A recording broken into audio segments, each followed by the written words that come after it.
أهلا وسهلا بكم في بودكاست سيندي. هوني نحكي على أفكار تغيرنا، كتب توعينا، وعادات تبنينا.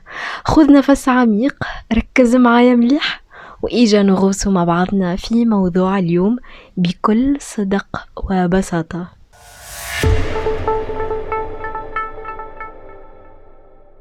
موضوع اليوم: لماذا يحب الرجال بالإنجليزية Why Men Love في حقيقة الأمر هو كتاب.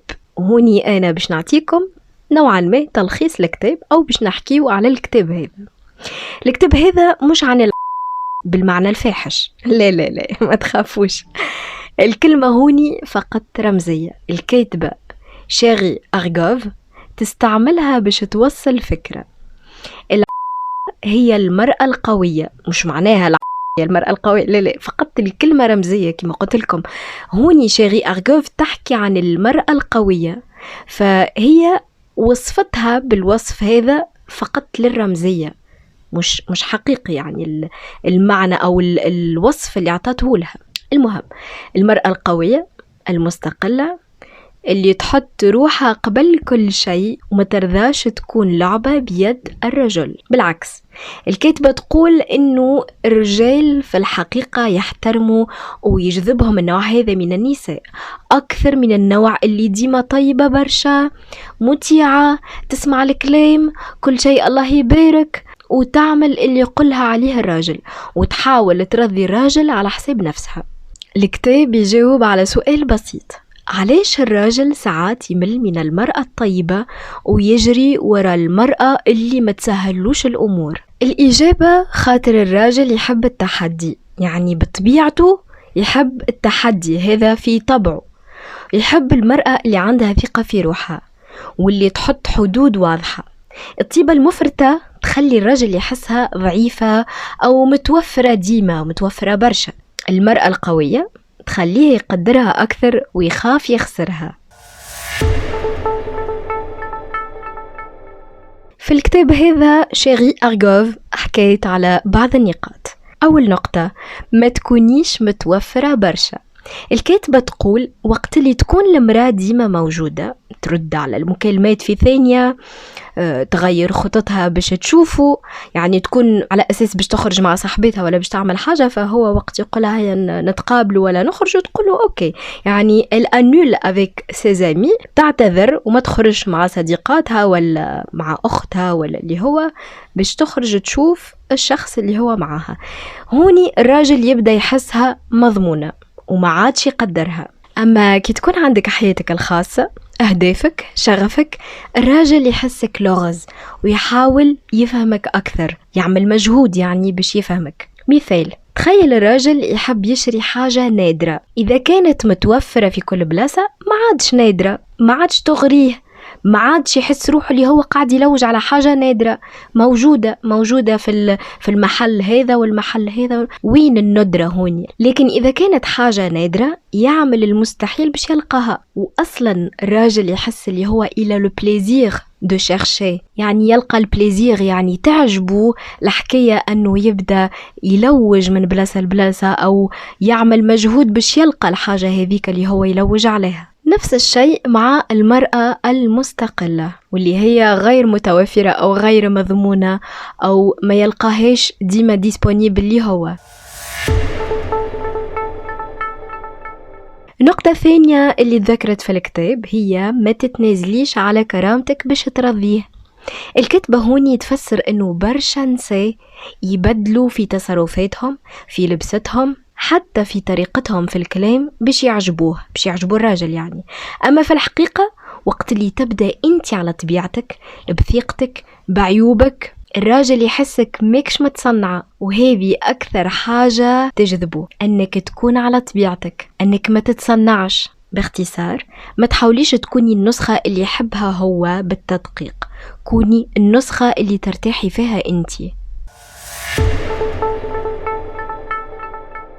ثالث نقطة: القوة الناعمة. ما لازمش تكوني لسانك طويل معاها وقلوا احنا سمحوني في الكلمة قليلة تحية ولا باردة مثلا، لا. الكاتبة تحكي على القوة الهادئة، يعني تعرفي وقتها تقول لا، وقتها تكوني حنينة معاه وجونتي، أما من غير ما تتنازلي على حدودك. مثال، إذا قالك ما تخرجيش مع أصحابك أو بالأحرى صاحبتك، خاطر عنده الحق إذا كان مثلا يقولك ما تخرجيش مع أصحابك اللي هما أولاد، هو شخص يكون غيور أو ما يعطيش الثقة في الأصحاب اللي هما من نفس الجنس متاعهم، أولاد رجال يعني، فتنجم تزعجوا الحاجة هذه، وهوني نحترموا رأيه. لكن نحكيه هوني على صديقاتك البنات، قالك ما تخرجيش مع صديقاتك البنات، تضحكي وتقولي له بهدوء أنا نحب نعدي وقت مع أصحابي صاحباتي، يعني كيفك أنتي كي تخرج مع أصدقائك وتحب تعدي وقت مع أصدقائك، كيفك أنت يعني كي تحب وقتك الخاص ليك، أنا زادة عندي الحق في الوقت الخاص هذا. يعني لا تصيحي ولا تسكتي، تكوني متوازنة في الوسط، تحكيوا بالسياسة. هذه هي القوة اللي حكيت عليها الكاتبة في الكتاب هذا، يعني تعبري على رأيك لكن بطريقة هادئة بكل تربية، وفي نفس الوقت ما تقولوش أوكي على كل شيء، ما تقبلش القرارات اللي يخدم هو في كل شيء. إذا كان الحاجة ما ترتحكش أو ترتحك الحاجة اللي أنت تحب تعملها، تعبر على قرارك وتقوله أنا نحب هذه وما نحبش هذه. رابع نقطة، الرجال يحبوا المرأة اللي تخليهم يحاولوا باش يرضيوها. مش معناها تتعمدي أنك تكوني صعبة المنال وتبدي هكا تصعبي فيها عليه، نقولوا احنا بلغتنا، ولا خلينا نقولوا بالتونسي تتجبدي عليه، ولو أنه نحاول باش نحكي باللغة البيضاء قدر المستطاع، لأنه جاوني تعاليق من أشقائنا في الجزائر وخاصة من المغرب ومن مصر يقولوا اللي اللهجة متاعي صعيبة عليهم شوية، مش قاعدين يفهموا برشا في اللي قاعدة نقول فيه، فنحاول هوني باش نحكي باللغة البيضاء قدر المستطاع، ويا رب نكون نجمت نوصل الفكرة. المهم، قلنا مش معناها تتعمدي أنك تكوني صعبة المنال، لكن ما تعطيش كل شيء ببلاش. الراجل يحب يحس بالإنجاز، هكا طبيعته راه.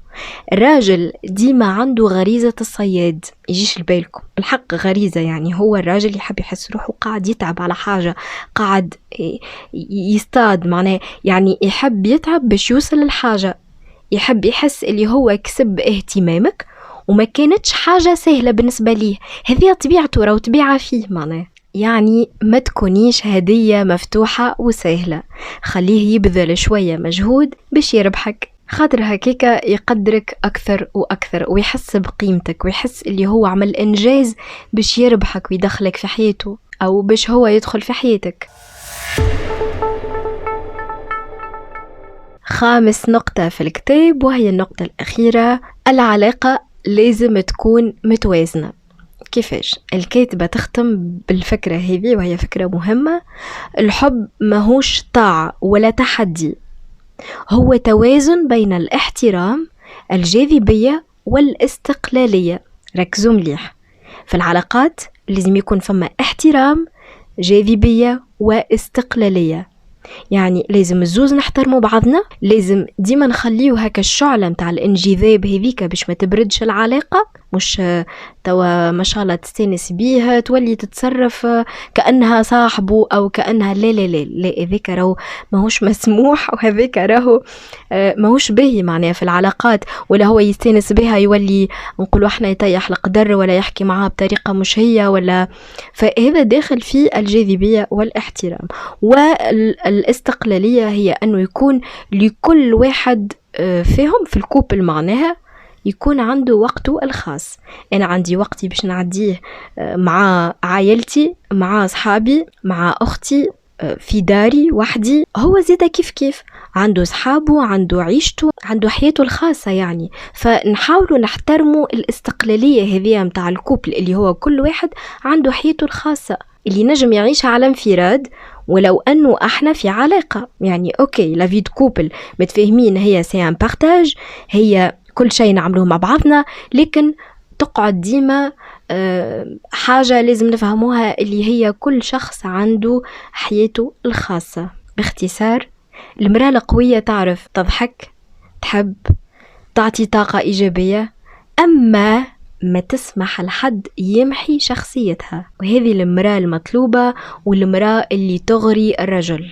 في النهاية شيري أرغوف ما كانتش تشجع النساء يكونوا قاسيات أو كما قلت لكم ما همش متربين أو قليلات حياء، لا بالعكس كانت تقول كوني ناعمة في المظهر قوية في الموقف. الرجال يحبوا المرأة اللي تحترم روحها، اللي تعرف قيمتها، واللي ما تخافش من أنها تقول لا وقت اللي لازم تقولها باش تكوني بالمعنى الإيجابي امرأة صادقة عاقلة، ما تمشيش ورا الراجل بسجاذة، وتقبل كل شيء يقوله لها، وتعرف روحها شنو تحب. كان هذا تلخيص مبسط ومختصر لكتاب لماذا يحب الرجال. إن شاء الله تكون عجبتكم حلقة اليوم. كان عجبكم المحتوى هذا وتحبوا تكونوا حاضرين لكل بودكاست جديد نهبطه، ما عليكم كان تشتركوا في القناة وما تنسوش تفعيل زر الجرس. نتلقاو في حلقة جديدة إن شاء الله، وشكرا. نبوسكم برشا ونحبكم برشا.